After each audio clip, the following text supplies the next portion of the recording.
Assalamualaikum warahmatullahi wabarakatuh. Pendengar setia Radio Irsad, saya akan membacakan berita untuk hari ini, Rabu 22 Januari 2025. Sari berita penting. Rampok dengan senjata api yang beraksi di Kabupaten Sarolangun, korban kehilangan emas dan uang. Berita kedua, PJ Bupati Tebo salurkan bantuan bencana kepada korban banjir di Desa Kunangan. Berita ketiga, jual beli sabu tak disetor, pria di Padang dibunuh lalu dibuang di Sitinjau Lawi. Berita selengkapnya, perampokan yang terjadi pada hari Senin tanggal 20 Januari 2025 siang di jalur 2 Desa Sungai Abang, Kecamatan Sarolangun, Kabupaten Sarolangun, Kota Jambi, Provinsi Jambi. Korban yang juga membawa senjata api ini, rampok yang juga membawa senjata api ini berjumlah 2 orang. Mereka berhasil kabur sambil membawa tas milik korban bernama Ali Irama, berumur 41 tahun, berisi perhiasan emas seberat 4 on dan uang tunai senilai 50 juta rupiah. Saat dikonfirmasi, Kapolres Sarolangun AKBP Budi Prasetya melalui Kapolsek Sarolangun AKP Ilham Tri Kurnia mengatakan bahwa korban saat itu menggunakan motor dan kemudian dipepet di jalur 2 oleh pelaku. AKP Ilham melanjutkan bahwa pada saat personilnya ke lokasi kejadian, korban dalam keadaan luka di bagian kepala.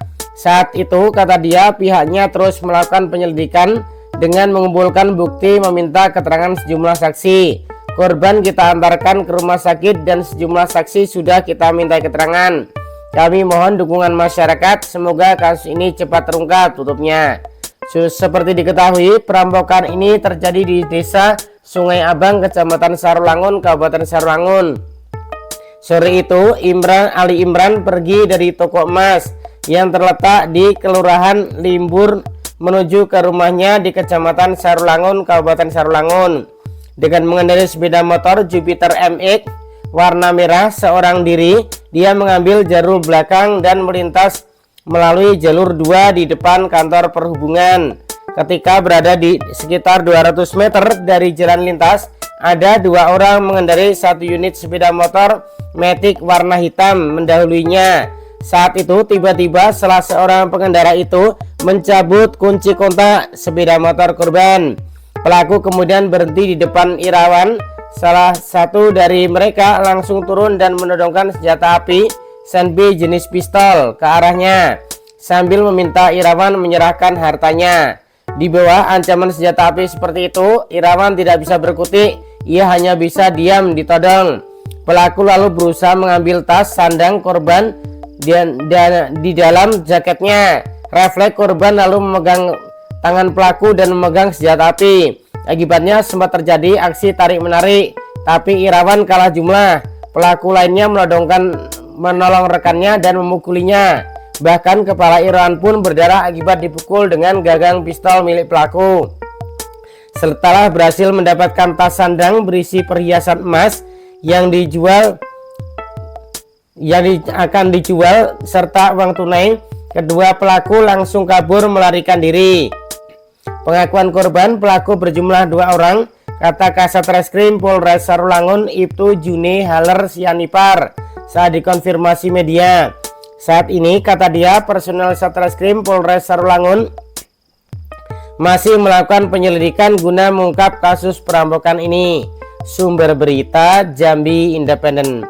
Berita kedua, pejabat PJ Bupati Tebo Haji Varial Adi Putra didampingi Kepala BPBD dan Basnas Tebo Selasa 21 Januari 2025 menyalurkan bantuan untuk warga Desa Kunangan, Kecamatan Tebo Ilir yang menjadi korban banjir. PJ Bupati Tebo mengatakan banjir yang melanda Desa Kunangan dampak tingginya curah hujan di Kabupaten Tebo yang mengakibatkan meluapnya air dari kawasan Bukit 30. Banjir yang terjadi mengakibatkan puluhan rumah yang berada di 3 RT di Desa Kunangan terendam banjir. Namun alhamdulillah tidak ada korban jiwa dalam musibah tersebut. Kedatangan kami ini bersama Basnas dan BPBD Tebo untuk membantu meringankan beban masyarakat yang terdampak banjir. Jelas PJ Bupati Tebo usai menyalurkan bantuan. Dijelaskannya masyarakat terdampak banjir menerima bantuan berupa selimut, sembako, makanan siap saji, serta sejumlah uang tunai. Bantuan ini diharapkan dapat meringankan beban warga yang terdampak banjir, dan alhamdulillah air sudah mulai surut dan kondisi di lapangan semakin baik, tutup PJ Bupati. Sumber berita Radar Jambi. Berita ketiga, Polda Sumatera Barat mengungkap kasus pembunuhan seorang pria bernama Anton berumur 39 tahun yang jasadnya dibuang di jurang Sitinjau Lawi, Kota Padang. Pembunuhan ini terjadi pada bulan Oktober tahun 2024 lalu. Dalam kasus ini, polisi menangkap 3 orang pelaku. 2 diantaranya merupakan aktor utama. Motif pembunuhan ini adalah karena jual beli narkoba jenis sabu tidak disetor oleh korban. Pelaku utama dalam kasus ini yakni bernama Yogi Dian Saputra berumur 35 tahun dan Dipa Aditya Pratama berumur 32 tahun. Penangkapan keduanya berawal dari pengembangan penangkapan pelaku pertama yang lebih dahulu ditangkap bernama Rahma berumur 25 tahun. Dari pengamanan satu tersangka R atau Rahma lalu dilakukan penyelidikan dan penyidikan. Penyidik meminta mencari pelaku utama, akhirnya didapatkan Yogi.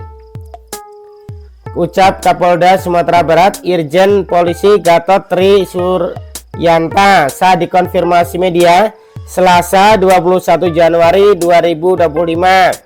Gatot menambahkan pelaku yang ditangkap di Kota Batam, Kepulauan Riau. Dari keterangan EYG, dia membunuh korban bersama pelaku DA atau Dipa.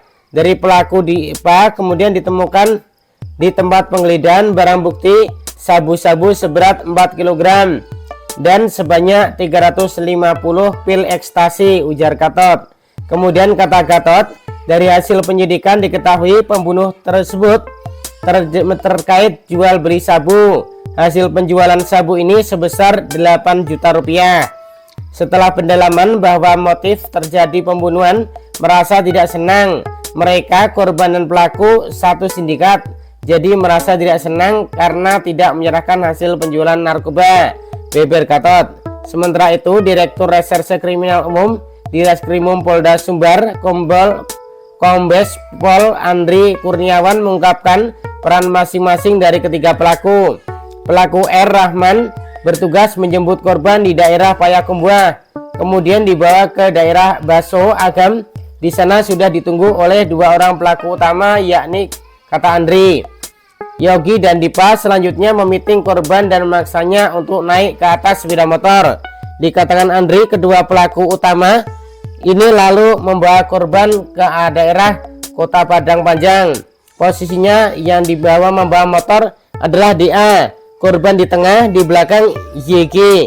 Sampai di kos-kosan di daerah Padang Panjang ini, korban dipukuli bebernya. Andri menyebutkan dari tindakan penganiayaan di kos-kosan tersebut, korban akhirnya meregang nyawa. Kedua pelaku berniat untuk membuang jasad korban. Pada dini hari, korban ternyata sudah meninggal. Jasad korban dibuang di Sitinjau Lawi. Pelaku membawa jasad korban dengan mobil rental, terang Andri.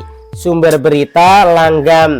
Demikian berita untuk hari ini. Terima kasih atas perhatian Anda. Wassalamualaikum warahmatullahi wabarakatuh.